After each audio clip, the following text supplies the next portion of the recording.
네, 그러면은요, 두 번째 주제로 가도록 하겠습니다. 자, 이 두 번째 주제는요, 어저께 이제, 남대문 상인들이 완전히 뿔났다. 눈치 없는 문재인 행보. 근데 제 친구가 이제 남대문 근처에서 살고 있어요. 그래서 그 친구가 이제 어저께 이제 보니까 뭐 난리가 났다는 겁니다. 이 아파트에서 이렇게 내려다보니까 뭐 시장에 그냥 쫙 그냥 경호가 서고, 그래서 뭔 일 났나 뭐 자동차들 막 이 시커먼 자동차들 쫙 있고, 보니까는 이제 문재인이 남대문 시장을 이제 방문했다 이거랍니다. 저희 친구는요, 쇼핑이 취미예요. 그리고 또 저는 그것도 참 좋은 것 같아요. 그리고 인간이 뭔가 소유하려고 열심히 일을 하기도 하고요. 그 다음에 뭐 소유냐 삶이냐, 뭐 에리 프롬은 그랬지만 저는 소유도 인생에서 굉장히 중요하다고 생각합니다. 네, 왜냐하면은 제가 어떤 물건을 샀을 때 그 기쁨이 있어요. 어렸을 때 저는 참 이 오디오를 너무너무 갖고 싶었어요. 근데 뭐 너무 비싸고, 또 저희 아버지의 사업이라는 게 막 업앤다운이 롤러코스터 같아 갖고 너무너무 이제 그 LP판을 참 듣고 싶었는데, 제가 고등학교 때 과연 그 소원을 아주 조그만, 요즘 같으면 노트북만한, 말하자면 전축을 산 거죠. 그러면서 그때 음악을 들으면서 얼마나 기뻤던지 그 소유의 기쁨을 제가 그때 만끽을 했었죠. 그래서 그 친구는요, 저한테 맨날 얘기합니다.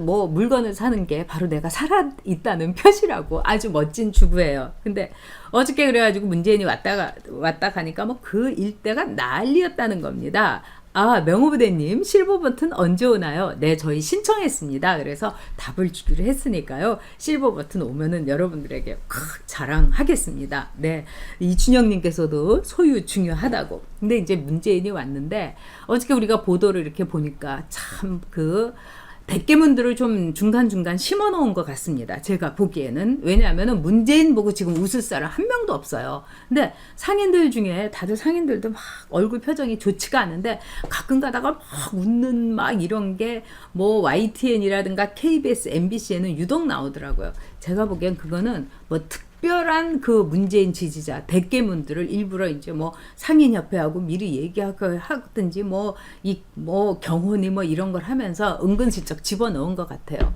그런데 문재인이 이렇게 마스크를 쓰고 뭐 장관들 마스크를 쓰고 막 하는 것 자체가 제가 보니까는 이거 무슨 우한폐렴 마스크 쓰기 캠페인 같지, 무슨 남대문 시장에서 뭐 경제 살리기 캠페인 같지가 않습니다.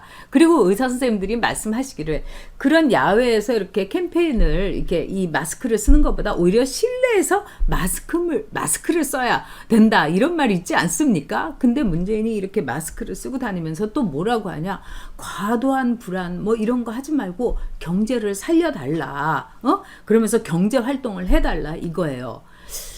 아니, 근데 이 문재인이 정말 이 뇌가 없는 것 같습니다. 문외인인 것 같아요. 문외인. 아니, 어떤 때는 이랬잖아요. 과도하게 정부가 대처를 할 테니까 뭐 이렇게 말을 했는데, 아니 또 과도하게 대처할 때는 언제고 지금 막 나와가지고 활동해달라. 그러니까 상인이 이랬습니다. 아니 그 전부터도 참 장사가 안 됐다. 그랬더니 또 문재인이 뭐라고 하냐면, 작년 12월부터 경기가 막 활성화되고 경제가 막 호황기에 접어들고 이랬는데 우한폐렴 때문에 이렇게 돼서 안타깝다. 그러니까 그 상인이, 아니라고, 작년에도 무지 안 좋았다고 경기가. 근데 우한폐렴 때문에 아예 사람이 없다. 근데 무슨 경제활동을 하고 말고가 있냐. 우리는 다 여기에 나와 있다. 장사하러 나와 있다. 근데 사람들이 안 오는데 어떡하냐, 이런 얘기를 했어요. 그러니까 문재인이가 참 안타깝네요, 이렇게 얘기를 했습니다.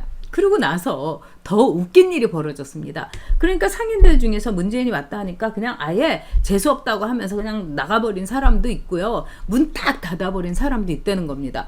그래서 문재인이 막 이렇게 마스크 쓰고 막 허벌레하고 막 다니니까 다 이제 상인들이 그냥 이렇게 보고 있는 거예요. 그랬더니 한 상인이 이러면서 악수를 청하니까 막 미친 듯이 달려가더라고요, 그 오다리로.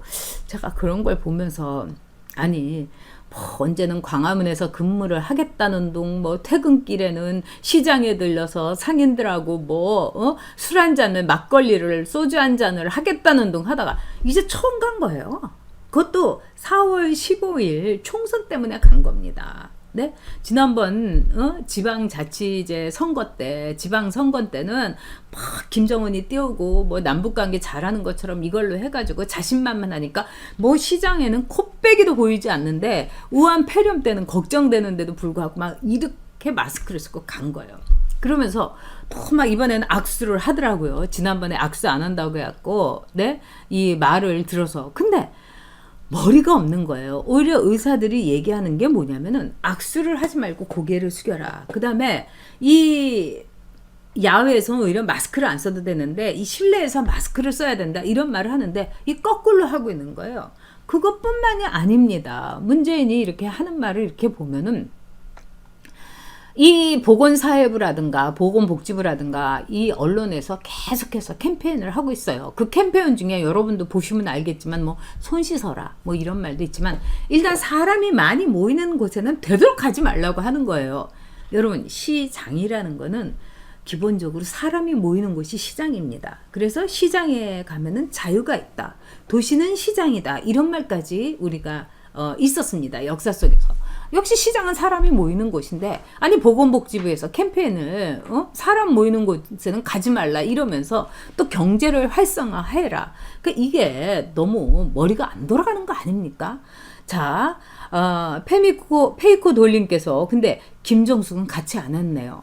요새 김정숙은 페이코 돌림 시장에 안 간대요.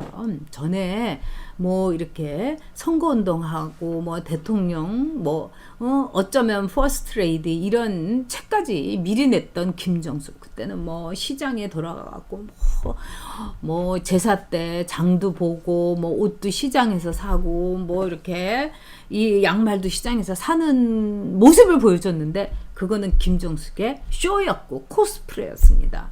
이제 그 김정숙을 여러분 어디에 가면 보실 수 있을까?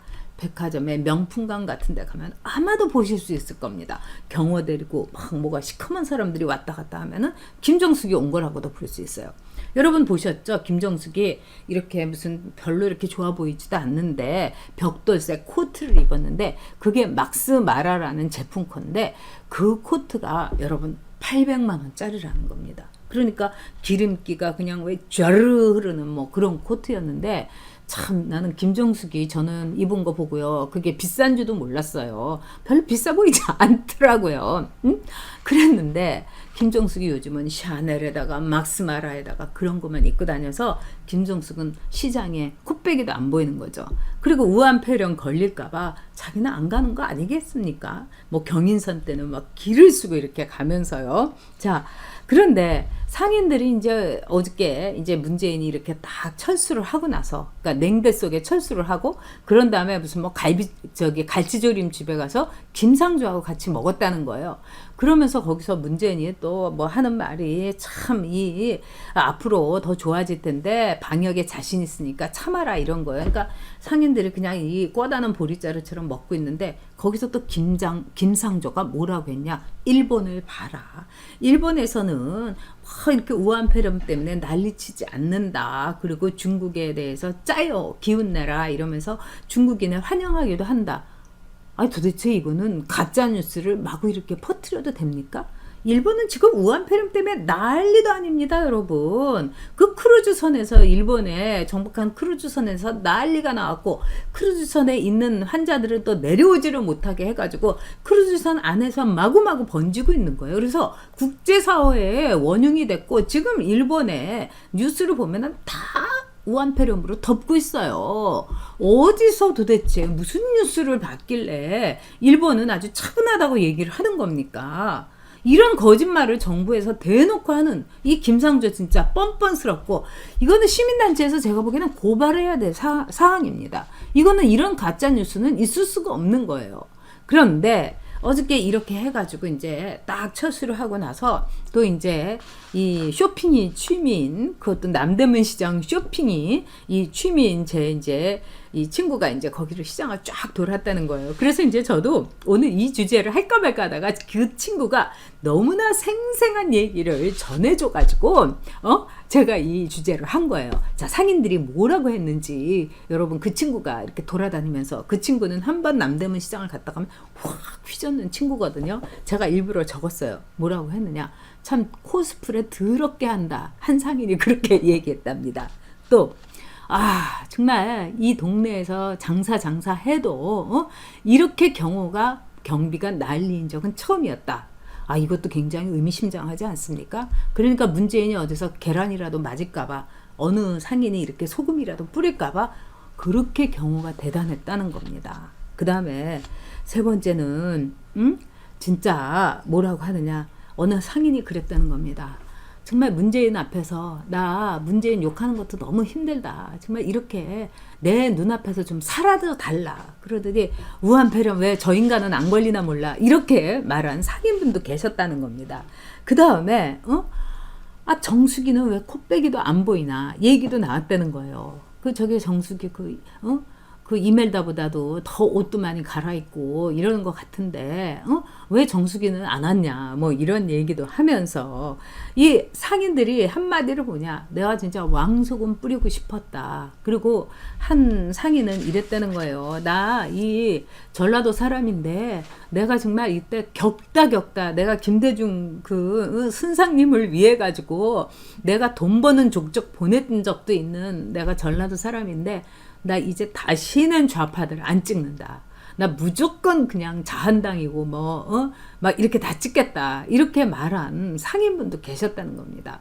그러니까 제가 보기에는 어저께 문재인은 남대문 시장을 가는 게 패착이었던 거예요. 추미애도 자살골을 넣었는데 문재인도 지금 끊임없이 여러분 자살골을 넣고 있습니다. 지금 남대문 시장이 제 친구 말로는 한마디로 초상집 같다는 겁니다.